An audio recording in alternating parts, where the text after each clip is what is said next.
ne. Kakšen je njen namen pri pozicioniranju in zagotavljanju prepoznavnosti naše države? Ja, lepo pozdravljeni vsi skupaj. Jaz se zelo veselim tega dogodka, ker kot je Ana rekla, dejansko Slovenija bo v naslednjih dneh središče kulinaričnega sveta. Dejstvo je, da strategija opredeljuje gastronomijo kot enega ključnih turističnih produktov in hkrati je gastronomija del vseh ostalih produktov. Namreč pomembna je za pozicioniranje Slovenije kot zelene in v trajnost usmerjene destinacije za edinstvena kulinarična doživetja. To pa zato, ker dejansko na najbolj pristni način izraža to trajnost, inovativnost Slovenije, identiteto Slovenije. Tako da na Slovenski turistični organizaciji se zavedamo njenega pomena in pred 10 leti lahko rečem, da smo naredili že velik korak naprej, ker je dejansko takrat Slovenija bila ena redkih držav, ki je postavila strategijo gastronomije in gastronomsko piramido, znamko tudi te Slovenije. No, v zadnjem obdobju so pa intenzivne aktivnosti na razvoju in pa na promociji. Dejali ste, da je v bistvu gastronomija vseobsegajoča. Katere vaše aktivnosti vključujete v gastronomijo kot del?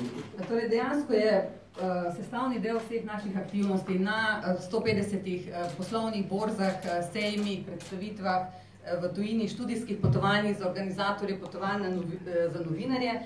Vključena je tudi v največji projekt Slovenske turistične organizacije, to je digitalna vsebinska kampanja. Letos poteka na 17 trgih, ravno prejšnji teden smo začeli z novo kreativo I Feel Slovenia My Way, ter seveda vse ostale digitalne klasične kampanje, izpostavljena tudi na družbenih omrežjih. Potem vključujemo tudi v komunikacijo s tujimi domačimi mediji, recimo 300 do 400 jih gostimo vsako leto v Sloveniji in večina, vsi od njih vključujejo vsebine gastronomije tudi v svoje objave. No, naslednji teden organiziramo skupaj z Avstrijci in Italijani na Dunaju prestižen dogodek ob izdaji revije Falstaff, se pravi prestižni gastronomski dogodek, ki bo seveda namenjen novinarjem, vplivnežem in tako naprej. Vključujemo vse publikacije, torej Slovenske turistične organizacije, pred izidom smo tudi nove brošure, Test Slovenija, pa na portalu in tako naprej. Prav tako podpiramo inovativne produkte, tudi na področju gastronomije, v zadnjem obdobju kar nekaj takih, recimo od večerja na Zajli, pa odprta kuhna, vintage gourmetur, nepozabni dan v ribogojnici Fonda. Skratka, želimo in prizadevamo vsi, da bi nastajalo čim več takih 5-zvezdičnih doživetij na področju gastronomije. Potem sodelujemo seveda z ambasadorji na področju kulinarike, vsi naši priznani, odlični kuharji z Ano na čelu v naših številnih promocijskih aktivnostih. Sodelovali smo pri prihodu vodiča Gojmijo v Slovenijo. Veseli smo, da je Slovenija postala Evropska gastronomska regija lansko leto 2021 in s tem pričakujemo tudi velike korake naprej na področju razvoja in promocije. Zato smo tudi letos pripravili poseben akcijski načrt trženja in razvoja gastronomije, ki nam opredeljuje natančne ukrepe za naprej. Zato smo tudi opredelili gastronomijo kot promocijsko temo. Letos veste, da je tema promocije slovenskega turizma kultura, v naslednjih 2 leti bo to ravno gastronomija. Dejali ste zelo veliko aktivnosti, ki vključujejo gastronomijo, kaj pa rezultati? Najverjetneje že lahko zmerite, koliko se je Sloveniji prepoznavnost zaradi tega povečala, število obiskov. Najverjetneje obstajajo ljudje, ki preprosto prihajajo v Slovenijo zaradi gastronomije. Ja, dejansko Slovenija postaja vse bolj prepoznavna, tako kot je bilo tudi rečeno, atraktivna, zaželena destinacija, kulinarična destinacija, tudi za zahtevne ljubitelje kulinarike, tako imenovane foodije. Nikoli še ni bila Slovenija deležna toliko objav, toliko publicitete, kot jo ima v zadnjih letih. In to zato, ker dejansko delujemo usklajeno, k temu so prispevale nove ponudbe, odlična priznanja tudi kuharskih mojstrov, tudi naša usmerjenost, nenazadnje v trajnostni razvoj, tudi to, da je bila Ljubljana recimo Evropska prestolnica, zelena prestolnica. Skratka, vse te aktivnosti močno večajo prepoznavnost Slovenije kot kulinarične destinacije. Krona je pa tudi ta naziv Evropska gastronomska regija, ki verjamem, da ga bomo skupnimi močmi izkoristili. Še to na kratko, postali ste pomemben partner tega projekta, kaj od njega pričakujete, zakaj? Ja, veselim se, da smo seveda partner pri tem pomembnem projektu, ki bo pomembno povečal prepoznavnost Slovenije kot kulinarične destinacije in vplival tudi na razvoj gastronomije. Taki veliki projekti, kot je ta, so lahko izvedljivi samo, če res sodelujemo vsi skupaj. Tako da še posebej mi je veselje to, ker je dogodek v skladu z vizijo slovenskega turizma. Se pravi, želimo zeleno, butično Slovenijo in ta dogodek z svojimi aktivnostmi k temu pripomore. Tukaj gostimo veliko tujih novinarjev, ki so sedaj ravno, mislim, da drugi dan torej po Sloveniji. 12 jih je, to so novinarji, fotografi, vplivneži, influencerji z priznanih tujih medijev, kot so na primer tudi italijanska La Repubblica, nizozemski AD, belgijsko-francoski Culinaire Saisonnier, ameriški Salty Magazine. Skratka, ogromno medijev imamo tukaj in verjamem, da bo to prineslo tudi učinke na prepoznavnost in tudi sam razvoj. Lepa hvala. Peter Stušek, Ljubljana se je med prvimi mesti, ne samo v Sloveniji, najverjetneje tudi nekoliko širše, že pred časom zelo strateško lotila postavljanja Ljubljane, da rečemo temu kulinarični zemljevid oziroma izpostavljanja gastronomije kot enega od ključnih razlogov, zakaj obiskati Ljubljano. Zakaj? Najprej lep pozdrav tudi z moje strani, vsem skupaj. V bistvu z področja turizma v Ljubljani, torej ne samo turizem Ljubljane, ampak vsi, ki delujemo, nagovarjamo kar, bom rekla, v zelo plodnem sodelovanju zahtevne goste, ki prihajajo v Ljubljano zaradi tega, ker želijo doživetja, kvalitetna doživetja. Mi v bistvu kulinariko tretiramo ali pa gledamo ali pa smatramo kot del kvalitetnega doživetja, ne da je kulinarika sama po sebi. Zato jo tudi vpletamo vedno v pravzaprav vse pore. Pri nas je vse povezano, tako trajnostni pristop kot sama gastronomija, kot vsa doživetja ali pa prireditve, ki jih oblikujemo ali oblikujemo v Ljubljani. Je pa dejstvo, da smo v bistvu kulinariko ali pa gastronomijo nasplošno kot motiv prihoda v Ljubljani prepoznali že kar nekaj let nazaj. Mi v bistvu že leta 2000 smo začeli kontrolirati kvaliteto storitev na tem področju v Ljubljani. Intenzivno smo pa najprej s strategijami, pa takoj zatem tudi z akcijo pristopili že vse leta 2012 in se nam to zdaj tudi obrestuje, kar kažejo tudi podatki. Imate morebiti podatek o tem, koliko ljudi pride v Ljubljano zaradi tega, da bi izkusilo kulinariko? Ali je to poglavitni razlog, se ta delež ljudi povečuje?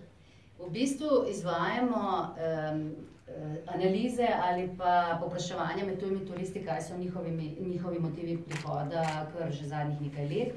In recimo v 2016, ko smo izvedli raziskavo, je kot motiv prihoda hrana, pijača ali lokalna specialiteta navedlo 39% ljudi, oziroma tistih naših obiskovalcev.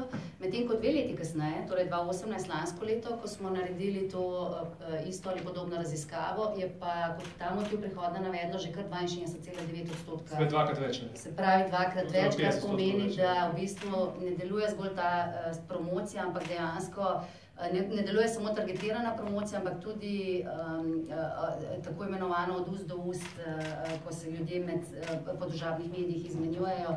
In dejansko, tudi če ne pridejo prvenstveno v Ljubljano iz tega motiva, želijo to absolutno izkusiti. Kot rečeno, imate že kar nekaj izkušenj, po vaših stopinjah gredo tudi drugi slovenski kraji, tudi druga slovenska mesta. Kaj po vašem mnenju tisti glavni atribut, ki ga mora imeti mesto, regija, država, da lahko postane kulinarična destinacija? Absolutno je glavni atribut, da veš, kaj delaš in da se med sabo povežeš, predno narediš dober PR-ovski produkt, to je šele na koncu. Za nas je bilo v bistvu ključno, da prepoznamo, kaj imamo, da naredimo od piramide do strategije, ampak takoj zatem je potrebno iti v akcijo. Mi imamo v Ljubljani tudi mestnega menedžerja, s katerim smo zelo povezani in nam pomaga graditi to zgodbo skupaj z gostinci in drugimi, ki se v Ljubljani ukvarjajo. Moraš imeti pravi pristop, moraš skupaj zgraditi zgodbo, tako da bistveno je, da vsi na destinaciji gledamo v isto smer in dejansko skupaj gradimo zgodbo. Zdaj to se sliši morda pravljičarsko, se tudi je storytelling, tako imenovan, je del turizma, ampak dejstvo je, da moraš se večkrat dobiti, skupaj narediti zgodbo in jo potem potržati in to dejansko deluje. Ena od novosti v Ljubljani je zagotovo gourmet Krog Ljubljana. Kaj od njega pričakujete, odkot ideja, zakaj je ta produkt toliko drugačen, je v bistvu za edinstven produkt? Res je edinstven, zelo smo ponosni, da v bistvu pripravljamo kar v globalnem merilu en tak edinstven produkt, ki tako imenovane pop-up restauracije povezuje s kulturnimi inštitucijami. Tega v bistvu ni in to je ta srž bistva Ljubljane, kaj vse, pravzaprav v enem produktu poveš, kaj vse v Ljubljani se da izkusiti in kako bogato dediščino imamo, tako v kulturi kot v gastronomiji. In dejansko pričakujemo, da čez to edinstvenost tega produkta gre točno to sporočilo ven. Ne samo širom Slovenije, ampak tudi izven po Evropi, po svetu, ker nam je kar bistvenega pomena, da dobre prakse širimo tudi drugam. Lepa hvala. Hvala vsem govorcem, zdaj pa novinarska konferenca je praviloma namenjena novinarjem. Tako, če imate kakšno koli vprašanje, izvolite. Podprite mikrofon. Karina Thunder, Delo Daily. My question is for Mr. Petrini. Obviously, we are used to hearing about you in more revolutionary context. And I now wonder, is the word symposium avant-garde enough for you? Do you have a personal thrill in this? Sorry, this one. Can you do it again? Do you have any personal pleasures and thrills about this symposium? Because we used to hear about you in Cookie Throw, Gelinas Shuffle, and this is more advanced, revolutionary, avant-garde. This is just it's different stuff. First of all, I'm a journalist, so that's where I earn my living. And a symposium, a congress, a place where people meet and talk and share things can be exciting, can be something different. And honestly, if I forget that I'm curating with Anna and Martin this thing, and if I sit down in the audience, honestly, I've never seen such an intriguing crowd coming to talk of different topics, and all of them linking their personal talks, their personal experience within this European common ground. If I were, I don't remember the name of the guy, but if I were the owner of Netflix, for example, I would have produced a huge series on the Brexit, for example. I'm sure we could have shot at least 5 seasons on the Brexit. We could have asked Helen Mirren to play Theresa May, Anthony Hopkins to play a Tory. It could have been fantastic. But since, unfortunately, I'm not running Netflix, I ask myself, hey, I would like to hear more about this thing. What's going to happen if next week they decide to leave on the 29th of March or at the end of June? What's going to happen in our world? What's going to happen within the food industry? How the Brexit going to affect the thousands of people, of European people that live in England or on the continent? What's going to change for them in terms of the food they can import, and for us from the food we can import and stuff? So, since I'm not running Netflix, I said, okay, let's ask Joe Warwick. He's a journalist, he's a friend of mine, he's Irish, living in England. He's going to kind of explain us the huge food tsunami. No, the actual title is The Brexit, the Food Tsunami Clusterfuck. So hopefully it's going to be fun.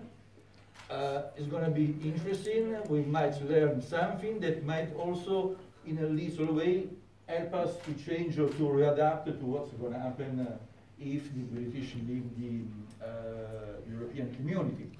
A symposium is a place for me, and I repeat again, I've been doing this with Anna, with Martin, so it's not like I'm the one who chooses all the things.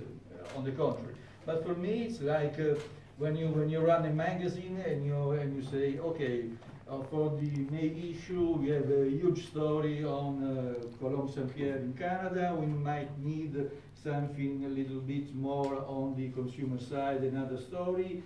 How do you compose a magazine, or you compose a book? How do you write a thing? So a symposium linguistically, as a language, I find it very interesting. And I must say that I find it interesting because 99 times out of 100, most of the times, almost all the time, may I say it, symposiums are fucking boring. You have all these chefs and people going on stage and doing just auto-promotional stuff, showing, hey, this is my last dish, this is my last technique, look what I've been doing in my restaurant, all the little work that I've been doing. I'm also running a socially responsible program to make me look like I'm a nice person. If you look around, all the time it's like, you know, Norman Mailer, he wrote a book in the 60s called Publicity for Myself, and most of the times food congresses are just that, publicity for themselves. But that's my humble opinion. But not this one, right? No.